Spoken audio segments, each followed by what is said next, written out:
eu te rogo que tu digas ao dono da festa, meu amigo, que me tenha por escusado, por desculpado, que ele me perdoe, que ele me desculpe, mas é que eu comprei um campo.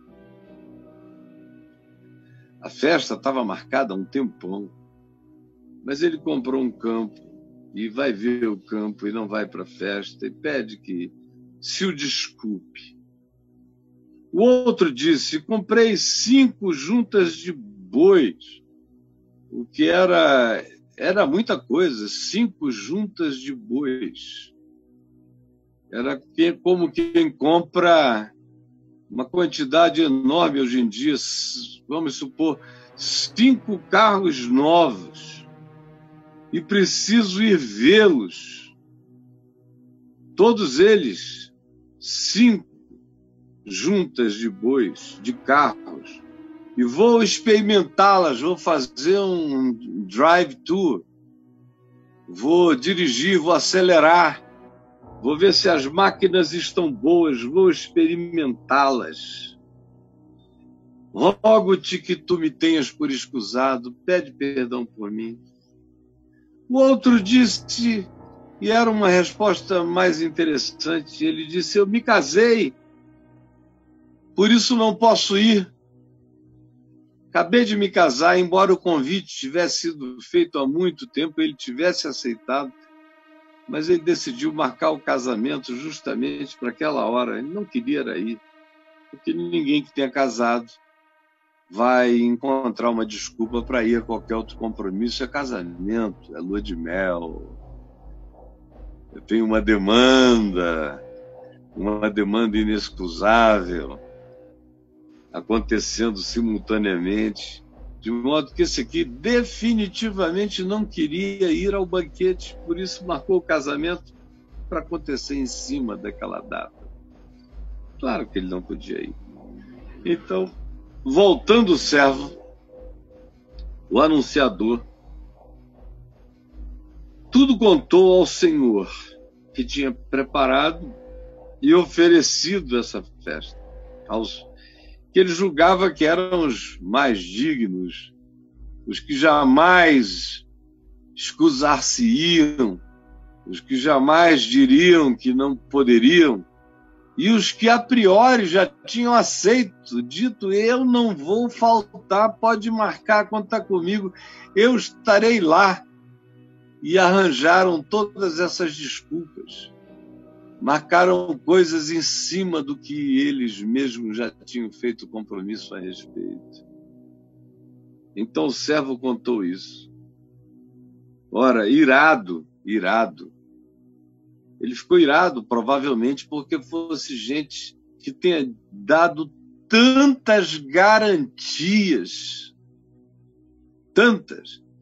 Ele provavelmente tenha feito a festa a posteriori. Primeiro ele se certificou de que aquelas pessoas poderiam ir, todo mundo confirmou, aí então ele preparou a festa.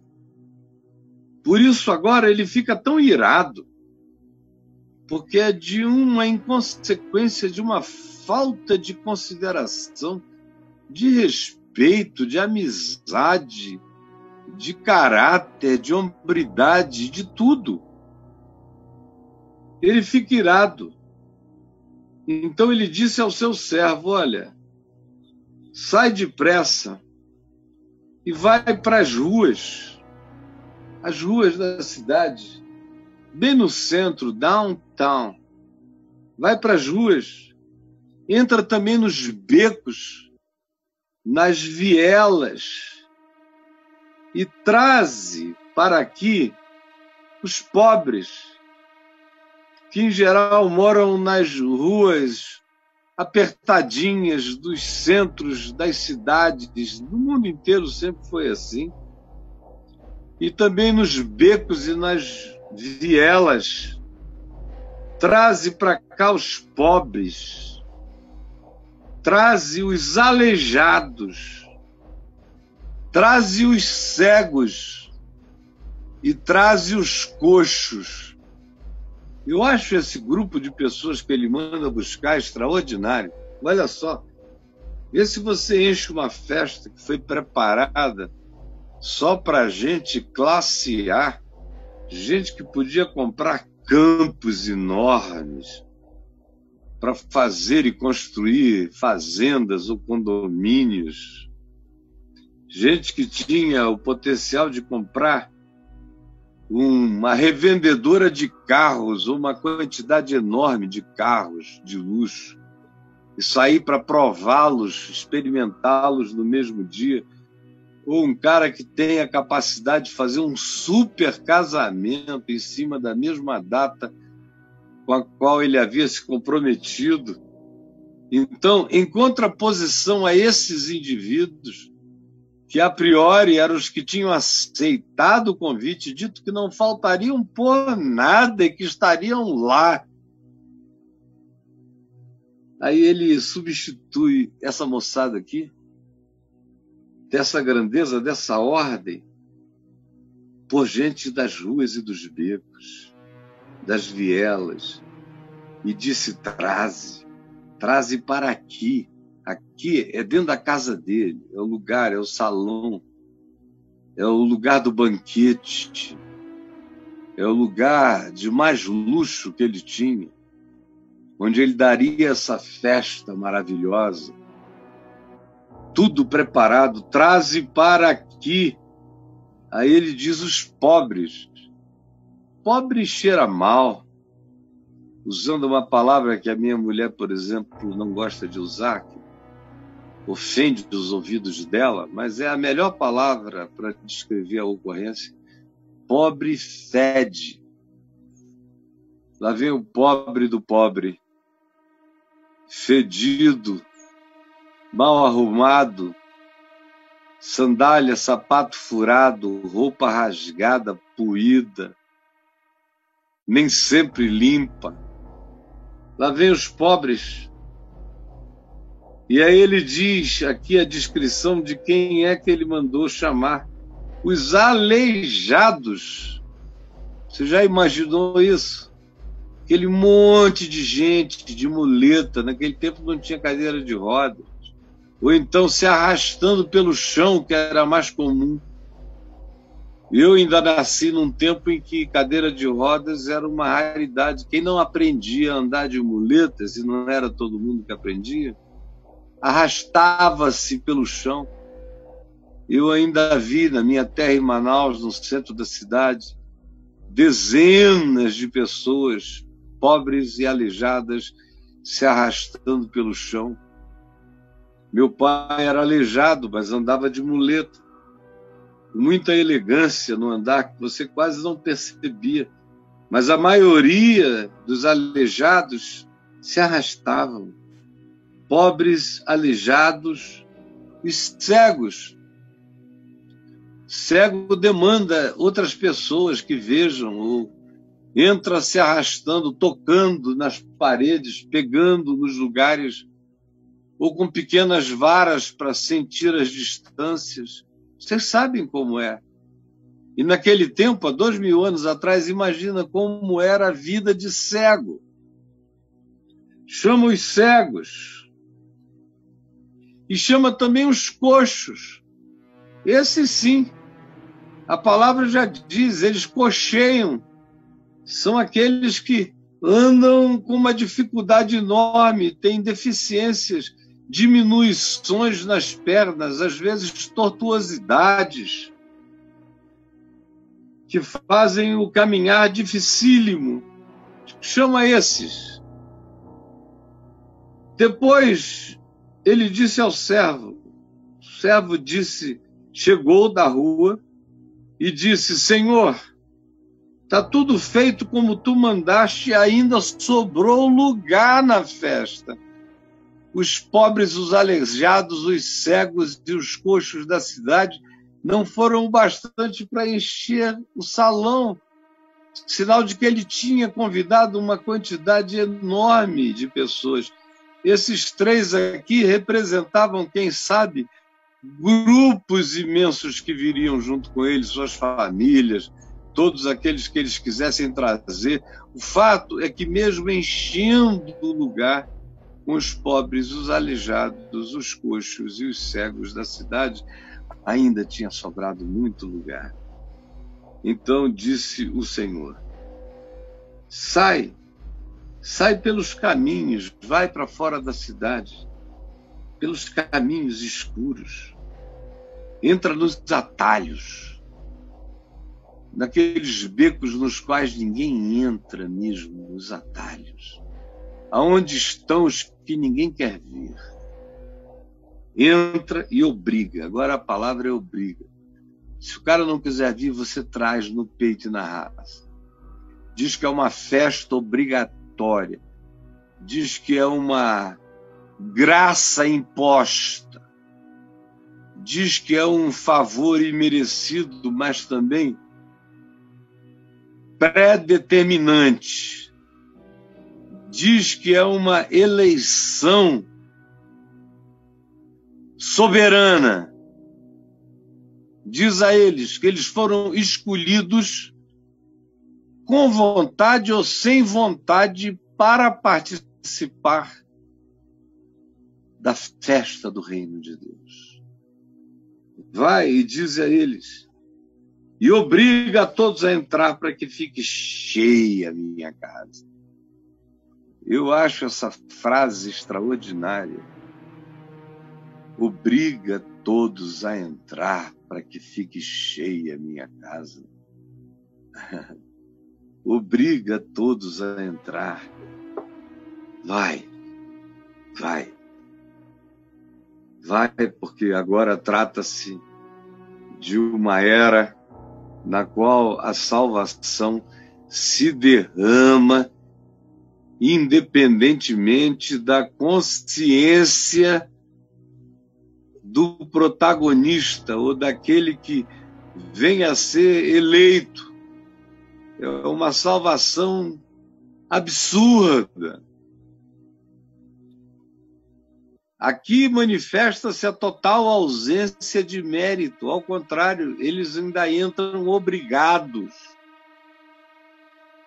Traze para que fique cheia a minha casa. Porque vos declaro que nenhum daqueles homens que foram convidados provará a minha ceia. Nenhum daqueles homens. Nenhum daqueles homens. Eu pergunto a você, nessa festa, quem é você? Nesse convite do reino de Deus, porque Jesus está falando de algo parabólico. O tema é o reino de Deus. O homem que estava sentado e que falou, enquanto Jesus tinha acabado de declarar que não eram os primeiros lugares, nem as preeminências, nem as importâncias visíveis que se devia buscar, mas ao contrário, ele disse, quando você chegar num lugar, fique quieto, assente-se nos lugares mais discretos, e se alguém quiser colocar você numa posição de honra, o dono da festa te chama. Mas não se imponha como preeminência natural. Esqueça esse marketing como dogma de positioning para você, porque no reino de Deus não adianta você se mostrar. Não é assim. Aí um homem sentado ouviu isso e entendeu que ele estava falando daquilo que ele falava o tempo todo, que era recorrente na boca de Jesus, a saber, o reino de Deus. É por isso que ele diz, bem-aventurado aquele que comer pão no reino de Deus. Aí Jesus disse, então deixa eu contar uma história para você. Essa história ilustra como é no reino de Deus. Você quer saber como é no reino de Deus? E Jesus descreve uma determinada escatologia soteriológica do reino de Deus, ou seja, ele dá uma perspectiva dos significados das últimas coisas relacionadamente ao que se possa chamar de salvação. E conta essa parábola, você entendeu? E a parábola diz o que a parábola diz, que essa moçada toda que recebeu a informação, que recebeu o convite, que levantou a mão, que disse: eu vou, é para mim, eu aceito o convite do reino de Deus, eu sou do reino de Deus. Que privilégio ser do reino de Deus, que divulga o fato de que tem um lugar para ele no reino de Deus, porque ele ouviu o convite e recebeu o convite. Como aqui entre nós tem milhares e milhares e milhares, e os que vão me ouvir depois de aqui e agora, que serão milhares e às vezes milhões. Muitos são pessoas que têm a informação do reino, que ouviram o convite, que estão ouvindo desde meninos. Gente da religião. Gente que diz que porque é da religião é do reino. E porque é do reino sabe tudo. Tem um convite especial, tem passe. Tem aqueles convites que diz para você e toda a sua casa. E o cara se garante no fato de que se ele foi convidado, isso já é o bastante. Se ele tem a informação, isso já é o suficiente. Se ele sabe acerca do dono da festa, daquele que convida para o banquete do reino, então isso basta. Ele já tem um ticket de salvação. Ele já tem o convite da salvação. Ele já tem a informação, ele conhece o endereço. É você, cara. É você a sua vida inteira. Se jactando de que quando o dia chegar, você vai. E também se jactando de que você pode até não ir na hora. Você tem um convite para ir a hora que você queira. A hora que você queira.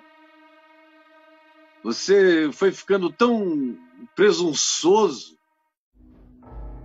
foi se tomando de uma segurança tão arrogante, você foi se deixando possuir por certezas tão soberbas, tão religiosas, no sentido daquilo que patrocinam, das falsas interpretações que geram, que você ficou assim. Você, com o passar do tempo, tinha tanta certeza que conhecia o dono da festa, do banquete do reino, que você podia decidir quando você iria, se iria, porque se não tivesse aquela festa, haveria outra. E aí, devagar, o seu coração foi mudando as prioridades, foi alterando significados, de tal modo que agora, mais importante do que as bodas, as festas, a alegria do rei da vida, são as suas aquisições. É o que você compra, é o que você conquista, é o que você tem para mostrar, ou até é a mulher gostosa com a qual você se casou e que ganhou agora prioridades tão absolutas na sua vida que até os princípios mais simples do reino de Deus foram secundarizados ou, quem sabe, esquecidos. É você, cara. Não é aquela figurinha lá na Índia que não sabe de nada, nem é um indígena brasileiro que não sabe de nada, nem é o alienado árabe que não sabe de nada desse chamado. não é o animista de nenhum lugar, não é o africano dedicado aos seus rituais mais primitivos. Não, não é ele, não, é você. É você, é você do convite. É você da Bíblia, é você do Novo Testamento, é você da informação, é você que sabe a mensagem, é você que diz que sem salvação ninguém entra no reino de Deus, é você que tem essa jactância, que bota todo mundo fora. É você. É você que sabe do reino, mas não entra nele. Que fica à porta só dizendo coisas bonitinhas. Bem-aventurado aquele que comer pão no reino de Deus. Ou seja, que tem a menor porção, não precisa nem ter porções sofisticadas, basta comer pão no reino, esse já é o mais feliz da terra. Diz isso, proclame essas coisas, mas quando chega na hora tem uma desculpa.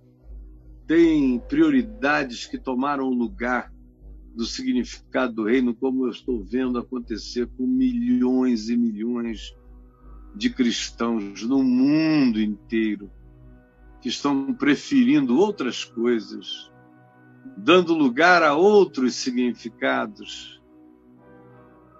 Dizem que Jesus é um fofo, desde que ele fique lá e eu faça tudo que eu desejo aqui, e não me submeta ao convite que carrega um significado escatológico. E como diz a teologia, soteriológico, ou seja, tem a ver com as coisas da salvação. Mas você acha que isso tudo pode ser objeto de postergamento, de adiamento. Então, você fica com raiva quando você vê o reino de Deus deixar você para trás, como tem deixado a milhões nesses dias, milhões. E aí você percebe que a casa vai se enchendo de pobres, gente que você não gosta, mas Deus incluiu, mandou chamar no teu lugar.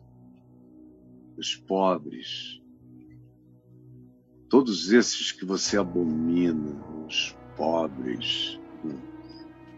Ainda mais nesses dias onde tem tanto crente que odeia pobre.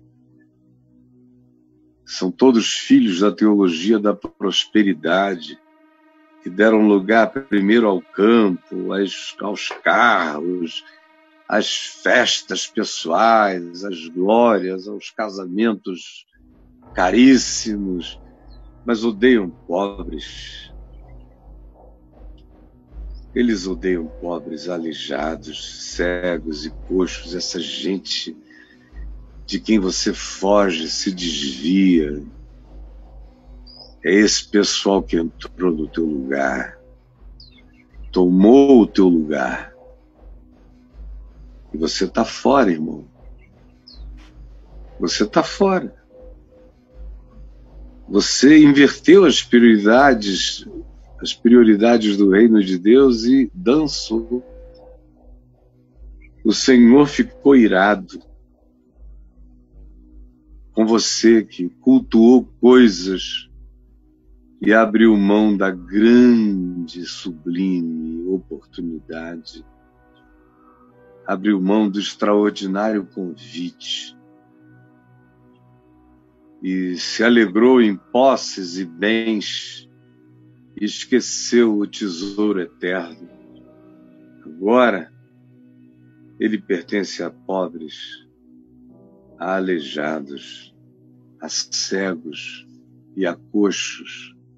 Você pode substituir isso aqui também por tudo aquilo em relação a que você é pobre. Você é pobre fóbico, você tem fobia de defeito, é defeito fóbico. Você tem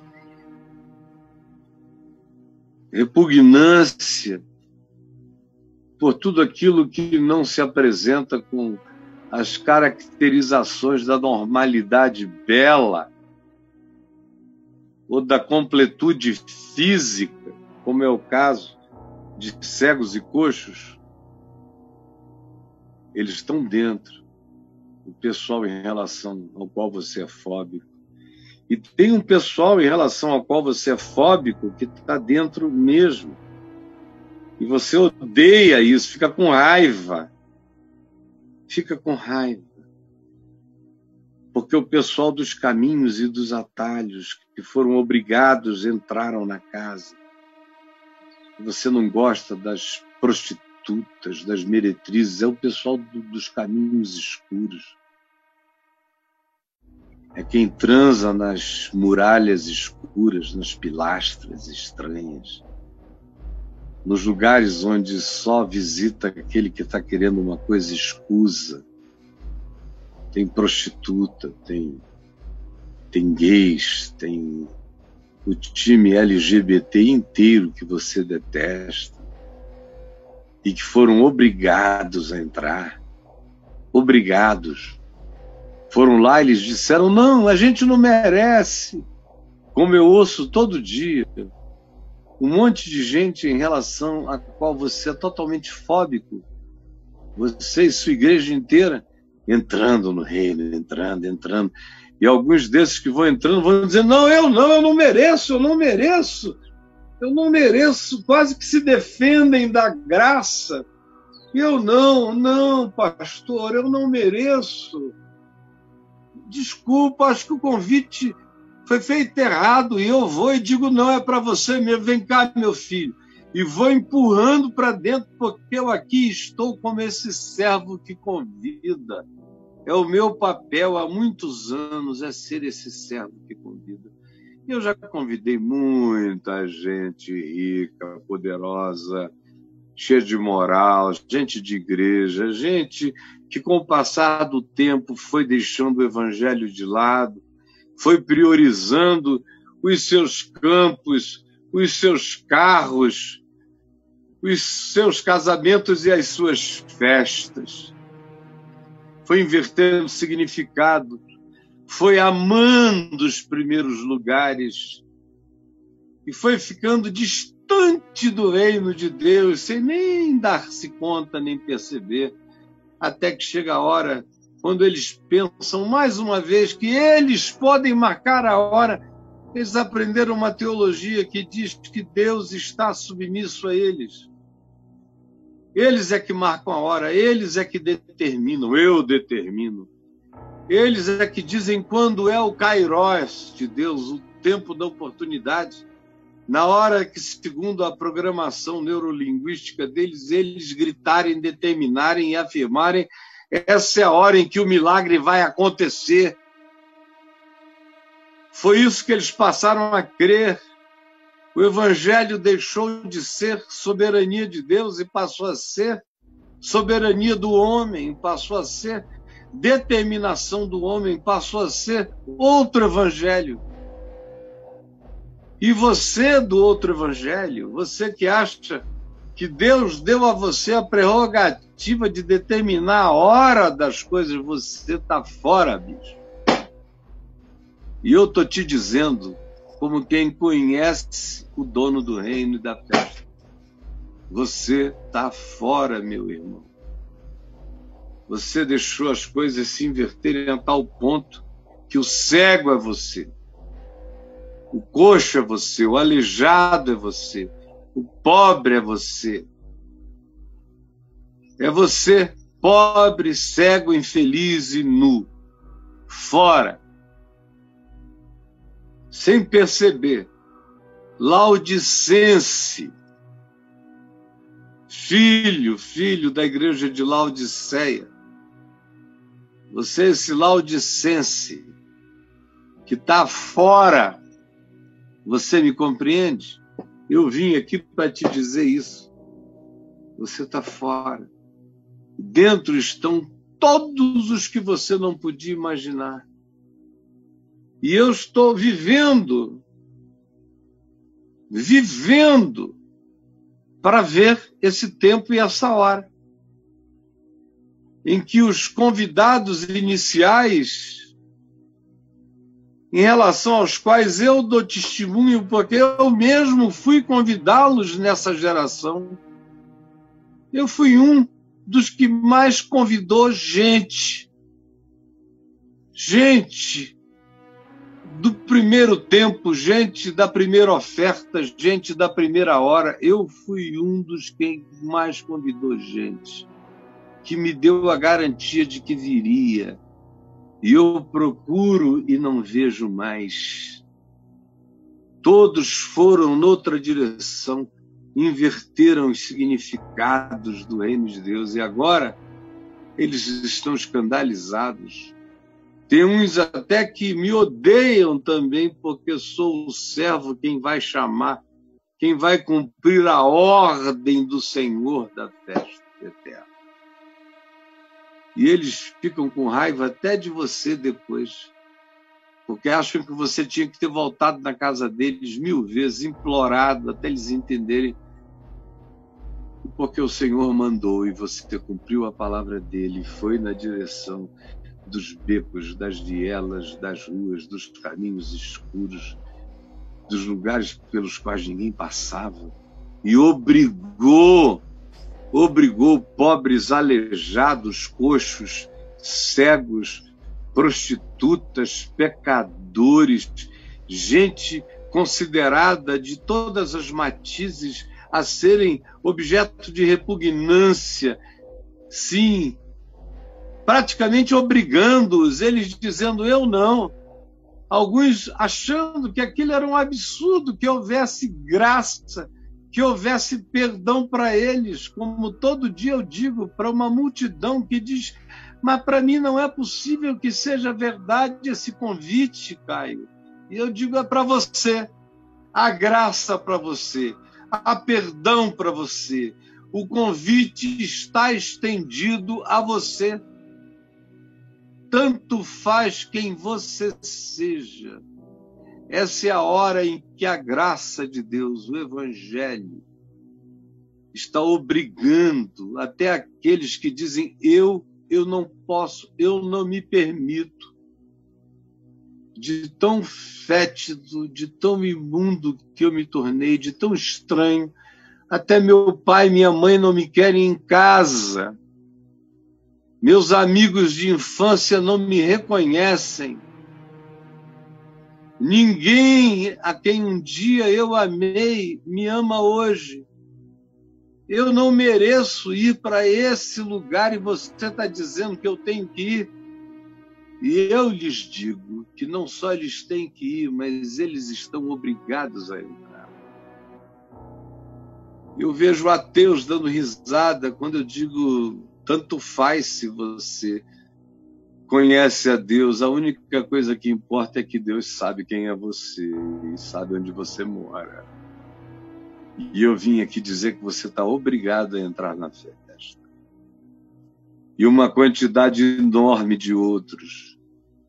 E esse salão do gozo do reino de Deus está ficando cheio de gente que jamais imaginou que entraria.